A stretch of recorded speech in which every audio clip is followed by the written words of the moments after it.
Bonjour à toutes et à tous, bienvenue sur la chaîne, nouvelle vidéo, dernière vidéo de cette semaine parce qu'elle a été blindée cette semaine, j'y reviendrai dans le courant de la vidéo. Alors, il s'agit de la préquelle de Predator, Prey qui était très attendu, qui sort sur Disney+. Le film arrive après le The Predator 2018. Je n'avais pas envie de faire la vidéo dès le jour de la sortie parce que je savais que tout le monde allait sortir la vidéo et franchement, même si ça m'arrive moi aussi d'essayer de sortir la vidéo le plus rapidement possible pour faire des vues, pour ce film-là, j'avais pas envie de me presser, d'être dans la course à la vue. Donc voilà, je savais qu'il y aurait des dizaines de critiques dessus. J'ai pris mon temps, je me suis régalé. Je l'ai regardé dans un moment de détente, au frais, devant mon ventilo, tranquille. J'ai attendu, voilà, la nuit, pas de bruit. J'ai regardé le film et je me suis régalé. Je me suis régalé. Le film n'est pas exempt de défauts, mais bien évidemment, comme 100% des critiques, que ce soit de films ou de séries sur la chaîne, c'est subjectif. D'ailleurs, vous le savez, hein, moi, ceux qui viennent me dire objectivement le film est bon, le film est mauvais, ça n'existe pas. Je réfute totalement la notion d'objectivité. Donc, c'est pas la peine de venir me parler d'objectivité à moi. Il vaut mieux aller ailleurs. C'est une critique subjective comme toutes les critiques de tous les youtubeurs. Ça n'existe pas un youtubeur objectif. Voilà. Même les critiques de presse professionnelles ne sont pas objectives, donc encore moins des youtubeurs. Ceci dit, commençons par le commencement, The Predator 2018, que j'aime bien. Et là, je sais que certains, parce que tout le monde a son mot à dire sur le film, qui s'est fait éclater, hein, The Predator 2018 s'est fait démonter, mais à tous les niveaux. Y en a qui vont dire, ouais, t'as des goûts de merde parce que t'as aimé le film. Dans ce cas, je vous dis, barrez-vous de ma vidéo, allez voir ailleurs, je vous en voudrais pas, merci, au revoir. Pour les autres, qui sont un petit peu plus ouverts d'esprit et qui acceptent les avis différents. The Predator 2018, je l'ai bien aimé, j'ai pas compris pourquoi le film s'est fait autant saccager. Il y avait des choses qui n'allaient pas, notamment sur des personnages. Je crois qu'il y avait un personnage qui était atteint de la Gilles de la Tourette, là, vous savez, quand ils font des insultes sans arrêt. Oui, il y avait des choses qui étaient un petit peu surprenantes, et oui, le film était beaucoup plus bisounours que celui-ci, que ce Prey. Le Predator 2018, on était plutôt dans la technologie, dans la réflexion, vraiment science-fiction. On avait peut-être un peu perdu, même si j'aime bien le film, on avait perdu ce côté, la traque que l'on avait dans le premier, dans le deuxième, qui est peut-être le plus violent de la saga, dans le Predators 3, donc Predators, le Nimrod Dental, produit par Robert Rodriguez, que j'aime beaucoup, et dans notamment le premier Alien versus Predator, même si j'aime aussi bien le deuxième Alien versus Predator Requiem. Sur ce Predator, du coup, réalisé par Dan Trachtenberg, à qui l'on doit l'excellent 10 Cloverfield Lane, qui était le meilleur film de la trilogie Cloverfield, qui se passait en plus, moi c'est quelque chose que je kiffe, qui se passe dans un bunker, voilà. J'adore les films qui se passent dans des bunkers en mode survivaliste. Dan Trachtenberg avait fait un excellent boulot et le film n'avait vraiment, le film n'était pas attendu, 10 Cloverfield Lane, et ça avait été une très bonne surprise. Et du coup, quand il avait été annoncé pour ce film, les gens se posaient des questions et ils étaient à la fois rassurés que ce soit lui, mais aussi inquiétés parce que le film venait d'être la 20th Century Fox qui produit le film venait d'être racheté par Disney. Et du coup, c'est Disney. Et on sait que Disney, notamment Disney+, c'est une plateforme tout public. C'est une plateforme où il y a beaucoup trop de wokisme. Qu'est-ce que le wokisme? C'est le progressisme, c'est essayer de faire plaisir à tout le monde, toutes les minorités, c'est voilà, cette espèce de militantisme qui pourrit la vie des gens aujourd'hui dans le politiquement correct. Et on s'est dit, oulala, un Predator sur Disney+, sachant que Predator, de base, c'est gore, c'est violent, il y a du sang, il y a des tripes, il y a des arrachages de tête. Un Predator, autant des Indiens d'Amérique, sachant que dans le monde d'aujourd'hui, il y a des fous furieux, notamment au Canada, d'ailleurs le film est tourné au Canada, des fous furieux au Canada qui font des autodafés d'œuvres comme Tintin, Astérix ou Lucky Luke, qui soi-disant stigmatisent les Indiens, et donc ils font des autodafés d'œuvres stigmatisant les Indiens, on va dire, pour présenter leurs excuses à la nation amérindienne. Dans ce contexte-là, il y avait de quoi s'inquiéter. Est-ce que le film allait être tout simplement de la récupération, on va dire, du militantisme politique progressiste, le film, sous couvert de traque, allait nous montrer les méchants blancs contre les gentils indiens, et peut-être que le Predator serait en retrait. Alors après est venue la bande-annonce qui nous a rassurés. Et maintenant le film. C'est une critique sans spoilers, parce qu'il n'y a pas énormément de choses à spoiler. Il y a 2-3 trucs que je vais spoiler, mais ça n'a pas, on va dire, c'est pas très très grave pour l'intrigue du scénario. Je vais pas vous dire comment se termine le film. C'est un excellent film. C'est peut-être un des meilleurs Predator. Je dis pas le meilleur parce que c'est vrai que le premier de John McTiernan est quasi inégalable. En plus, le premier de John McTiernan, c'est un monument justement de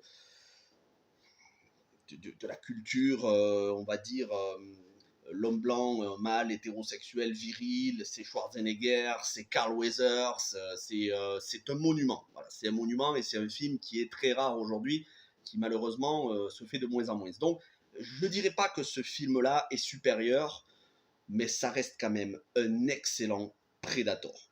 Pourquoi? Premièrement, le casting est excellent.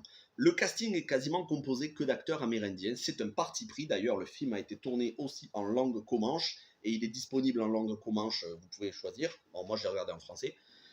Mais l'actrice Amber Midthunder, qui est une jeune américaine d'origine amérindienne, d'origine Sioux, écoutez, elle est vraiment excellente. On l'avait rarement vue avant. Je crois qu'elle a joué dans Roswell, New Mexico, le remake de la série Roswell. Elle joue de manière très naturelle, elle en fait pas beaucoup, elle en fait pas des tonnes, elle est absolument pas dans la démarche féministe, genre les femmes meilleures que les hommes, on est toutes, on lutte contre le patriarcat, pas du tout. Elle est pas du tout désagréable, ni tête à claque, au contraire, elle se concentre sur ce qu'elle a à faire dans le scénario, c'est-à-dire une chasseuse qui va chasser un prédateur. Et elle le fait brillamment dans le film. Elle est convaincante dans les scènes d'action. Elle est convaincante dans les scènes où on doit donner la réplique aux autres membres de sa tribu. On a vraiment l'impression de voir de vrais Indiens. Et moi qui adore la culture amérindienne, j'adore la culture amérindienne, même si ça m'a été reproché sur Twitter, parce que voilà, j'ai dit que j'aime bien les films de cow-boys et d'indiens, du coup il y a des connards, excusez-moi de gros mots, hein, parce qu'il n'y a pas d'autres mots, il y a des connards qui m'ont traité de fachos, qui aimaient bien l'extinction des Indiens. Vous voyez comme quoi sur Twitter il y a vraiment des débiles profonds. Mais j'adore la culture amérindienne, j'aime quand on montre les Indiens dans leur culture, dans leur on va dire, comment dire ça, sans... sans avoir des mots qui soient réinterprétables. Dans leur milieu, dans leur nature, voilà, dans la nature telle qu'elle était avant que débarquent les colons et qui massacrent les Indiens. Donc j'aime énormément cette culture-là. Voilà, culture, la nature, leur relation avec les animaux, leur relation tout simplement avec la nature, la chasse, parce que c'était une composante essentielle de la culture amérindienne. Et c'est très très bien retranscrit. Et on sent qu'il n'y a aucun militantisme politique derrière. Et ça fait tellement plaisir. Le film est là pour vous divertir. Il est ultra réaliste, bah, sauf le Prédateur, parce que forcément ça n'existe pas en vrai, mais il est ultra réaliste dans ce qu'il montre de la vie il y a plus de 300 ans, puisque le film se déroule en début du XVIIIe siècle, en 1719, dans les grandes plaines du Nord. En réalité, le film a été tourné dans la province de Alberta, au Canada. Vous savez qu'il y avait des Indiens hein, dans toute la partie Amérique du Nord, en fait, dans tous les États-Unis, y compris au Canada. Donc, nulle interprétation politique à avoir, nul discours politique ou quoi que ce soit, uniquement du divertissement. L'actrice que l'on voit, allez, 99% des scènes du film, est excellente. Elle envoie du lourd, mais en même temps, c'est pas l'actrice qui veut faire le mec. Voilà. Elle est féminine, pas féministe, féminine. Elle a de la féminité et en même temps, elle est très débrouillarde. Elle a de la personnalité sans pour autant commencer à faire des leçons de morale. Je combats les mecs de mon peuple parce que c'est tous des abrutis et moi je suis la plus intelligente. Alors, on n'est pas du tout dans cette démarche-là. Donc, l'actrice excellente, le personnage attachant, intelligent, crédible. Et le film est une ode à la nature. Et ça, c'est ce que j'ai le plus aimé. Vous allez voir, Dan Trachtenberg a filmé la nature au plus près et la notion de proie et de prédateur. Et ça, j'ai adoré. Vous allez voir plusieurs scènes, notamment à un moment donné, on va voir un rat ou une souris, je crois que c'est un rat, qui va dévorer une petite fourmi. Puis ce rat va se faire dévorer, va se faire tuer par un crotal. Et le crotal va se faire dépecer par le prédateur. Donc, on nous montre du plus petit, la fourmi, jusqu'au plus grand, le prédateur.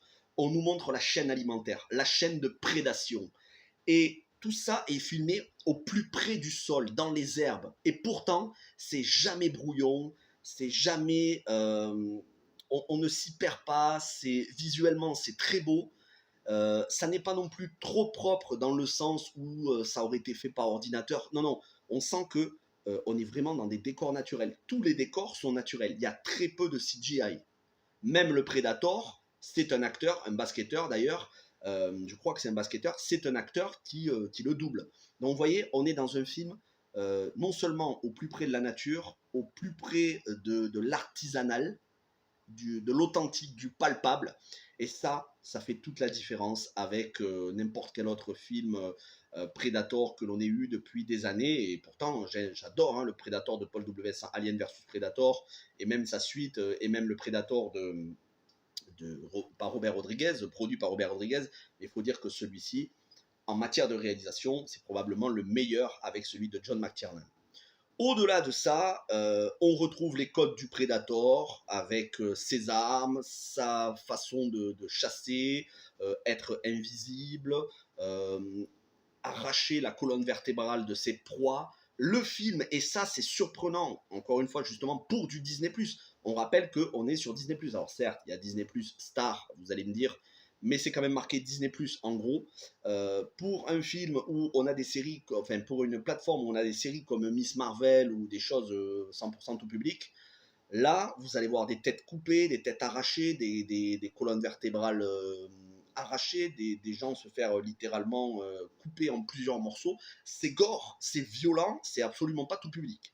C'est pas le plus violent de la saga. Le plus violent de la saga, ça reste probablement Predators et Predator 2. Predator 2, c'est peut-être le plus violent qui se passait à Los Angeles avec Danny Glover. Mais celui-ci est quand même bien gore. D'ailleurs, le film a eu la restriction R aux États-Unis, c'est-à-dire, je crois, déconseillé aux mineurs non accompagnés. Mais bon, comme ça sort sur Disney+, ça doit être probablement une interdiction ou une déconseillée au moins de 12 ans.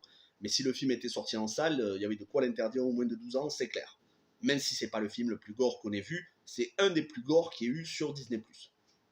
Mais c'est normal, c'est du Predator. Et s'il n'y avait pas eu du sang, ou si on avait montré toutes les morts hors champ, ça n'aurait pas été crédible non plus. Donc, extrêmement bien réalisé, très bien joué, paysage naturel, le Predator qui est efficace dans sa traque.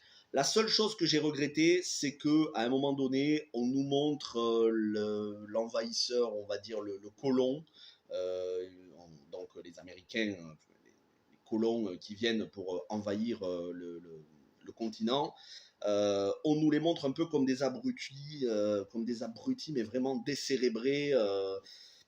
Oui, il y en avait bien évidemment parmi ceux qui ont envahi les Amériques. Il y en avait qui étaient des gros porcs, qui essayaient de violer les femmes, qui enfermaient dans des cages les Indiens. Bien évidemment, il y a eu le massacre des Indiens, mais il y avait aussi des gens intelligents qui n'étaient pas forcément uniquement pour le massacre des Indiens et qui essayaient parfois de négocier avec les Indiens. Donc je regrette que sur cet aspect-là, on ait montré l'envahisseur humain un petit peu trop bourrin, un petit peu trop décérébré, mais c'est même pas, on va dire, c'est même pas un message politique, c'est même dans sa traque du Predator, l'envahisseur blanc est totalement débile en fait, ne sait même pas se battre. C'est dommage, j'aurais aimé quelque chose d'un petit peu plus âpre, un petit peu plus rude, qui donne du fil à retordre. Là, voilà, le Predator n'a pas vraiment de fil à retordre dans le film, si ce n'est justement cette jeune actrice. Malgré tout, on nous montre quand même la coopération entre un blanc envahisseur et la jeune indienne.